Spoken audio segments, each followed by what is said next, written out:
Thank you for making it back to another episode of The Money Exchange, or It's My Money with Patrina Dixon. Not sure if you're watching me today or if you're only listening in, but either way, I appreciate you. It is the It's My Money lady here again with another great episode, helping you both along your financial journeys as well as your entrepreneurship journeys. So if you're not following me already, make sure you do so on any social media platform at It's My Money _.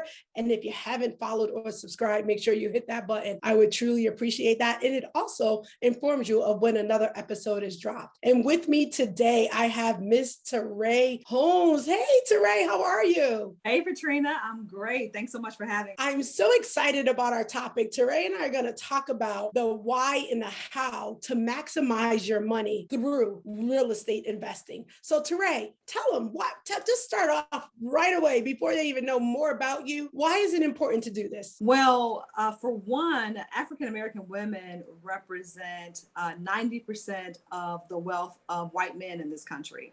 And so right there, we have a wealth gap. So closing the wealth gap really depends upon the strategies that we take. And real estate is a great strategy to help women, particularly African-American women, close that wealth gap. And Terré, like, you're dropping stats here that I think sometimes is astonishing. Although I know them and I hear them, every time I hear them, I'm like, oh my goodness. So, before we, the why we need to do it is to close the wealth gap. Why is it important to close the wealth gap? So, because some people may not understand that. So it's important for a lot of reasons. I'm going to drop another stat on you.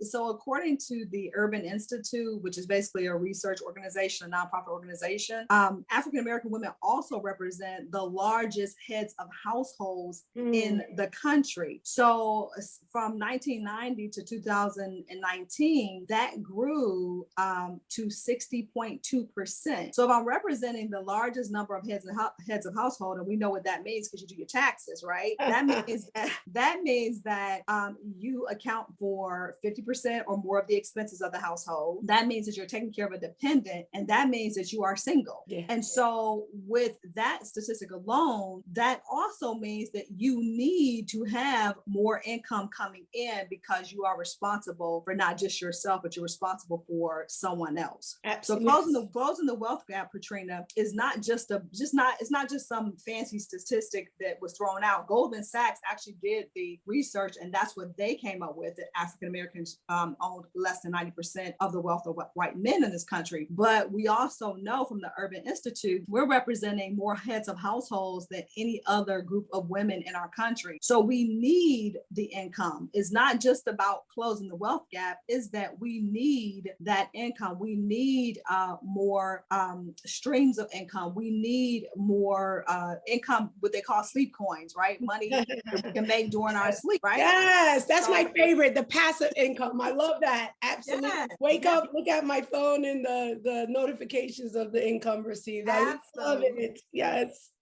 So it's not just about the fact that, we need more money just because. No, we have real responsibilities, and for real responsibilities, you need real money. Absolutely. So Terré, before we get further, because I know you're talking about the why, and we're going to get into the how. Who is Terré? Like, who is this woman, this Black woman coming on, dropping this knowledge and these statistics on us? Why did you get into this? And tell them a little bit about your background and why you think it's important for a person like yourself sharing it with those that you want to share it with and whom that is. Absolutely. So I grew up in Cleveland, Ohio. I grew up to a single mom, head of household, who had me when she was 17 years old. So she didn't know what she didn't know, right? Mm-hmm. There were things she just didn't tell me, because she just didn't know. Yeah. But I had a very interesting dichotomy going on. My grandparents were what you would call middle class on both sides of my family. So although my mother was poor, my grandparents were middle class. Mm-hmm. And my grandfather, by the time he was 40 years old, he owned his own business, and he was making $1,000 per week, $1,000 per week in his CDL, his trucking business. And he was not educated. He came from down south and was not educated, dropped out at like 7th or 8th grade. So I was able to see both poverty, and I was able to see wealth builders. people creating wealth around me. And I was also able to see what entrepreneurship looked like because, like I said, my grandfather owned a business. And my earliest memory is of going to his job in the summertime and my mom taking us up there to borrow money, for her to borrow money. And my grandfather being able to leave his job, his place of employment, his job, so I thought, right? His business, being able to leave and take us to get ice cream in the middle of the day. That was like, those are like fond memories for me, but they were like etched in my mind. I didn't understand what he was doing at that time, but that was a memory forever etched in my mind, the freedom that my grandfather had. So now, you know, I grow up, I'm one of 40 cousins. So my have 40 grandkids, and I was the first to go to college. So I go to college, I do what I'm told to do, get a education, get a job. We're not even gonna say good, get a job. And I did those things, but I was broke. I was so broke. And I spent most of my 20s and 30s being broke. And the brokenness wasn't just about money. The brokenness was about mindset around money. Because I watched my mother every day. I watched my mother struggle when I was a kid growing up. And not only did she struggle financially, by the time my mother was 28, I believe, my mother developed a drug addiction. So we were in poverty, and the mindset of someone in poverty, you sort of believe that, you know, it's not for you. It's not for you. So what turned it around for you? So you talk about two different sides. Well, I'll call it two different, you were experiencing how money can be in two different ways. I'll call it broke mindset, you know, succumb to, maybe I'll call it surroundings. And then you have, you know, freedom of going to get ice cream in the middle of the day, making money, making $1,000. And if you're saying your grandfather, that had to be a long time ago, which probably was a lot at that time to make $1,000 a week. And for some still that today. So why do you think Terré chose the path of what I'll call her grandfather versus not? Like, what was it about it? Because I know it wasn't just the ice cream in the middle of the day when you didn't understand it being entrepreneurship. Absolutely. And it wasn't $1,000 per week. It was $1,000 per day. Oh, per day. Okay. Per day. That's a clarification that was needed. Okay. Absolutely. So let me be clear. So that was a big deal then, and it's a big deal now. Yes. You know, that my grandfather was able to do that with limited education, could barely read or write, but he had a skill set and he maximized his skill set. So I teach women now to maximize their money. And why? Why is this important? And how did Terré become who she is? So the entrepreneur bug, I picked that up instantly. So, you know, I was a kid selling lemonade and cookies on the corner. When I was in college, I had a cleaning business. I sold knockoff purses. Don't tell nobody. This episode may be recorded. I don't do that anymore. And so I was that kid. So I always had the entrepreneurial bug. So even when I was in college, getting my college degree, I still had a business on the side. Even when I became a classroom teacher and a college professor, I still had a business on the side. So that the entrepreneurial bug, I was just bitten by it at a very young age, right? But the part about real estate, and then where I am now, teaching motivated women how to maximize their money through real estate, that came about out of circumstance, right? So I got married much later in life. I got married when I was 41 years old. And when I got married, I had a lot of debt. And my ex-husband and I, we talked about this debt, but in full transparency, I didn't tell him about all of my debt. I did not. And I just thought, oh, that's something that I can handle on my own. I will get it paid. You know, I'll figure it out. But it was a wrong decision that I made by not telling him. Yes. Okay. And so I recognize that in hindsight, but you know, the marriage did not last very long. And in looking back at what I learned from that, one of the things that I learned is that I never again want someone to be able to hold something over me, especially when it comes to money. And was he more financially set? He was very financially set. Yes, he was very financially astute. He was smart when it came to money. He was responsible when it came to money. He was very serious about, you know, investing and saving and all of that. And that right there, that is what I desired, right? So, you know, for your female listeners, we want in men sometimes where we're not, what doesn't exist in us. Okay. But not only that, so we say, I want a man who has money and who's making money and who's good with his money and this, that, and the other. But what that taught me, because I don't take any of that for granted. And if I had to do it all over again, I would marry him. And if it had to end in divorce, just like it did, I would do it all over again. Oh, wow. Because the woman that I am today is because of that experience. And so if he's listening, do you want him to know that, or is he remarried?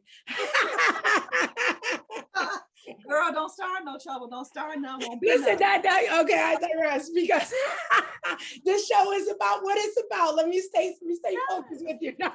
Yes, I don't know. It sounded like you were putting it out there. I will say this. I think that in all things, every single person and every single thing that happens to us is a lesson to be learned. Everything. Absolutely. And I read a book some years ago called Zen and the Art of Happiness. And that book suggests that every single thing that happens to us is for our good.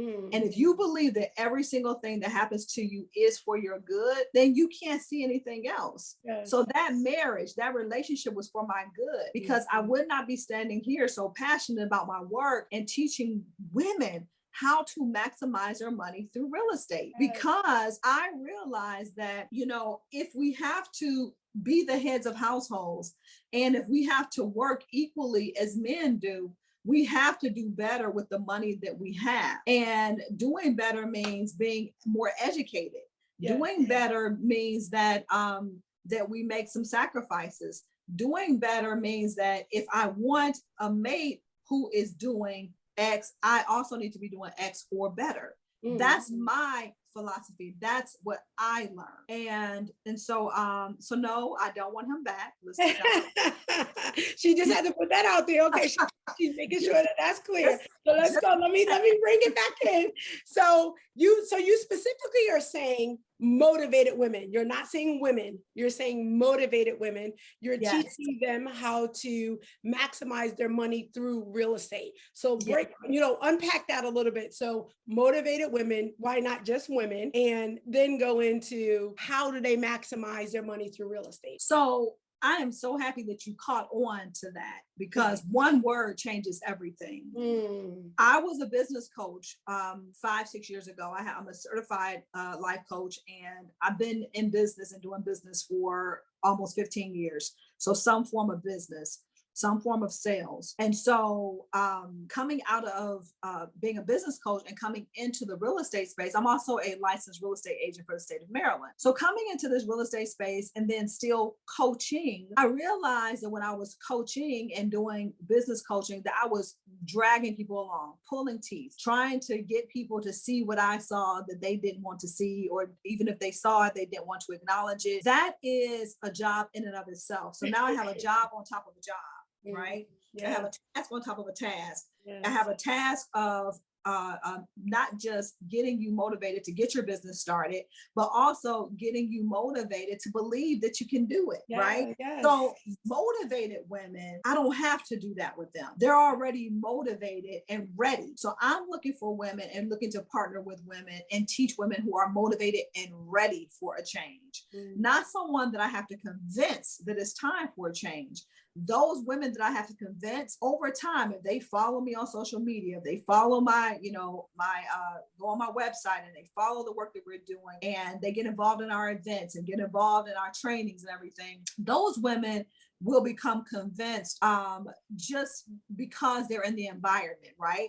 But I'm talking about the women who come to the table convinced, come to the table knowing that I'm sick and tired of being sick and tired, and that enough is enough, and that I deserve a seat at the table. And just because you won't give me one doesn't mean I can't go cut down that tree and make one. I'm talking about those women. Yeah, so that's why I specify motivated women. Okay, I love it. I love it so much. So now you got the motivated woman. She's in your room. She's in your, what happens? How do you help them motivated women maximize their money? Maximize your money. Yeah. So let me give you an example.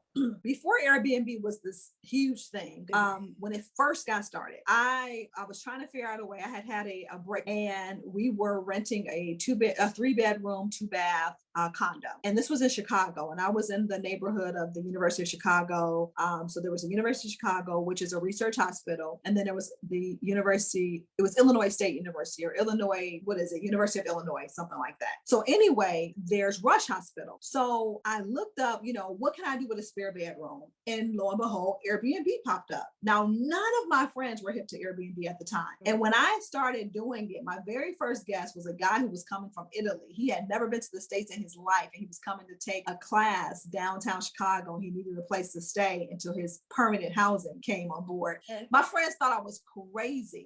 But listen, Patrina, I needed the income. I had these 2 bedrooms and I needed the income because he had moved out. We had broken up and I had just lost my job. Now I knew I was going to replace my teaching job, but I needed even more income. So when we talk about, passive streams of income and multiple streams of income, I needed to create another stream of income. So I started doing Airbnb. I was able to rent out my guest bedroom. I rented out 1 bedroom to a student. I only charged her $500 a month because she was a student. I didn't charge her any utilities, anything. And then I told her, listen, I'm starting an Airbnb business. She didn't know what the heck it was. Neither did I. And I told her, I said, when the thing is that you're going to have to share your bathroom with guests, multiple guests. We don't know who they are. And she said, okay. So I was renting out that room for $500. Patrina, I was renting my second bedroom for some months for $3,000 to $3,500 per month. For just the 1 bedroom. 1 bedroom. And shared kitchen. All of us shared the kitchen, and she had to share the bathroom. I had my own bathroom. Okay. Well, nobody could come into my bathroom. Okay. Okay. So my college students shared the bathroom with these guests, and she was cool with that. She was paying $500 a month in Chicago in a very nice condo in a very nice place. So what happened was I started knocking out my debt.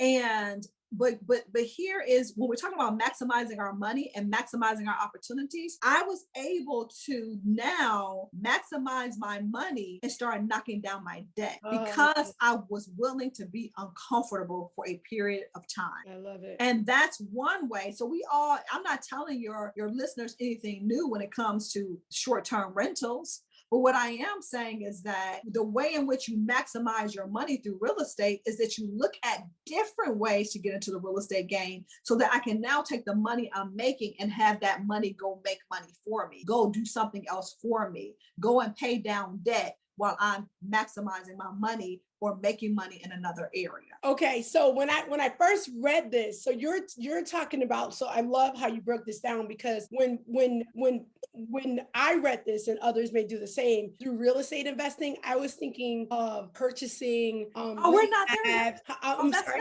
That's next. Okay. All right. No, but what I'm saying is, I think that what you've done is broaden how people think about real estate and how you can invest with real estate, right? Because you already have the condo. Now you're making more money from it because it would be empty rooms. So it's still a real estate investment, so to speak, because now you got other people paying for what you and whomever you were with to pay at that time. So I love that, because I think that a lot of people only see real estate investing in one of 2 ways: purchasing, their primary resident, or purchasing something that they then rent out or rehab it and sell. So I love that down. So now take us to the next step of that.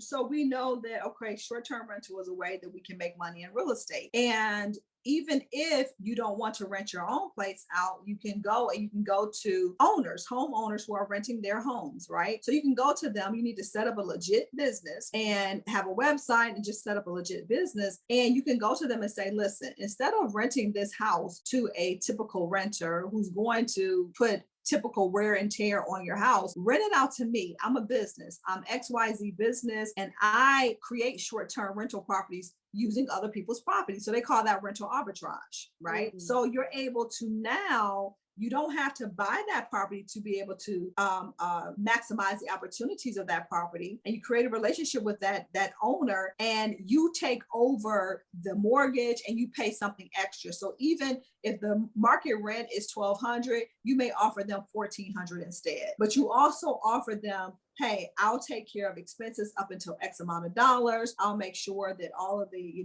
maintenance is taken care of on the house and things of that nature. So that's another way to look at even Airbnb. And that is an investment, because now you're going to take that money that you're making on your job, or the money you get from your tax, refund or whatever it is. And you're going to take that money, you're going to go furnish that place, and you're going to invest in that property. And now you're going to be able to make passive money or make money on somebody else's investment, which now you're sharing that investment. So that is another way in which you can use short-term rentals. The other way in which we can maximize our money through real estate investing is, when we think about our first home, we think about, oh, I can't wait to get into my first house, right? So my house, I can have it all to myself. Well, I really want to push your audience to start thinking about their first home in a very different way, because going into your first home, that's not an investment. Your first house is not an investment. You still have to pay taxes. You still have to pay the mortgage. You still are responsible for everything. That's not an investment. If you stop paying all of those things yourself out of your income, you lose it.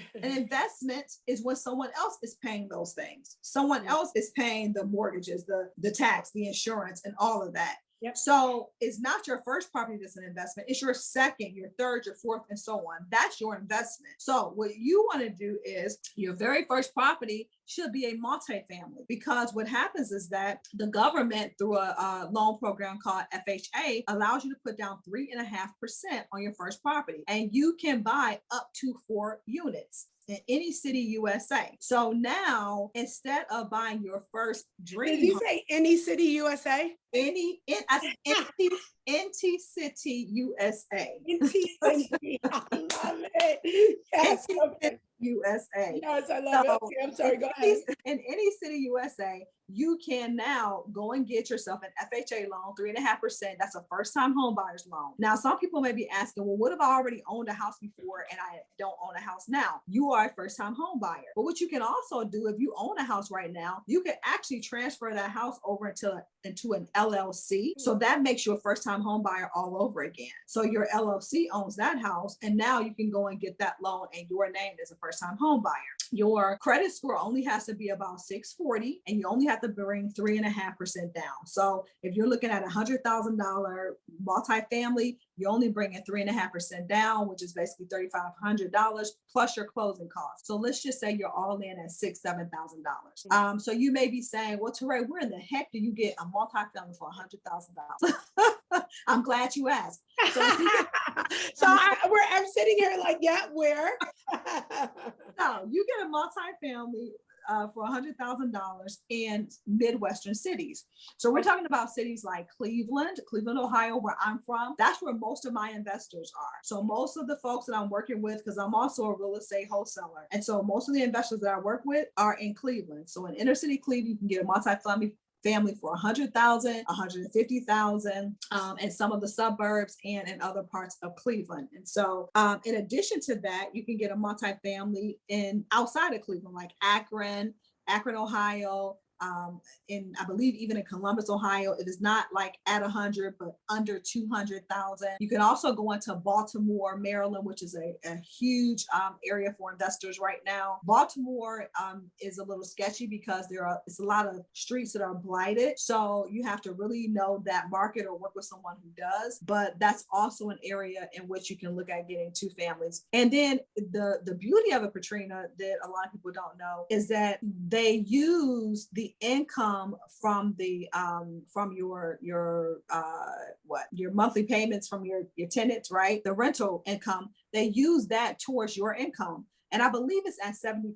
So let's just say the properties, let's say the properties are bringing in $1,000 a month. They'll use 70% of that as your income, and they'll tack that to your income so that you can qualify for more. So if you want to buy, say a property is worth $200,000 or $300,000 and you're making X amount of dollars, they'll add the income from that property, from those rentals, and they'll add that to your income so you can qualify for more. And then, but the caveat is that you have to live in one of the places. You have to live in one of the apartments. So, it's a no-brainer, especially for millennials who want simplified multi lives, who don't want to be confined to a job, working every day just to pay the rent or pay the mortgage, it's a great idea. And then for those who are single and no children and can afford to do that as well, it's a great idea. So that's another way in which you can maximize your money through real estate investing by going with an FHA loan and going into a 2, 3, 4 unit apartment building or multifamily. Well, Terré, you have definitely gave them the why and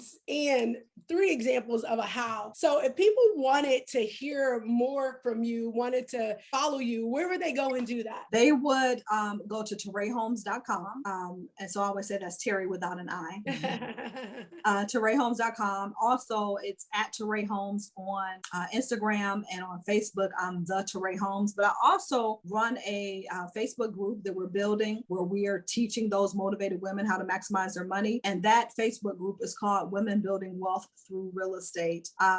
And, we have an upcoming event that's coming up as well. And really would love for women to plug in and just, learn from us, because that's what we want to do. We really want to teach and we really want to see results. We want to see women truly winning in this game called real estate. Yeah, I love. Is your event in person or on the? It's virtual, so they can go to the website. It's under events, and they can check us out. And so they can find my books there. I have books on building, how to build your business upfront, an entrepreneur's quick start guide. So they can go there and get the book if they want to figure out how to set up their business, even their real estate business. I wrote it with 2 other authors that I met online. So there are a lot of opportunities to learn, to grow, and to network, because it's all about building that network. That's right. That's absolutely. I always say your net worth equals your network. So I always say that. So Terré, thank you so much for being on. All of the links, if you've shared them, if not, make sure you do so, will be in the show notes below. So all the things that you heard that she has going on, make sure you check out the show notes below. So you'll have that information, and whatever you are interested in continuing to check out that she has going on, we want to make sure we make it easy for you to do that. And if you are interested in a money management workbook, that link will be below. That's my money management workbook. It's very economical, and it gives you soup to nuts things that you can do and implement, because very important is one thing to listen to myself and Terré, but you have to execute or implement what you hear. So I love how she says motivated. So anybody that's motivated and ready for money management, there is a workbook that is there for you. So check that link as well. And if you need assistance in budgeting and you like to do that online, you can definitely check out Q Money. My affiliate link will be below, so check them out as well, because that's an easy way to help if you want to budget electronically. So thanks for tuning in to another episode of The Money Exchange, or if you're watching, It's My Money with Patrina Dixon. This is Patrina Dixon, one of your favorite money coaches. Stay safe.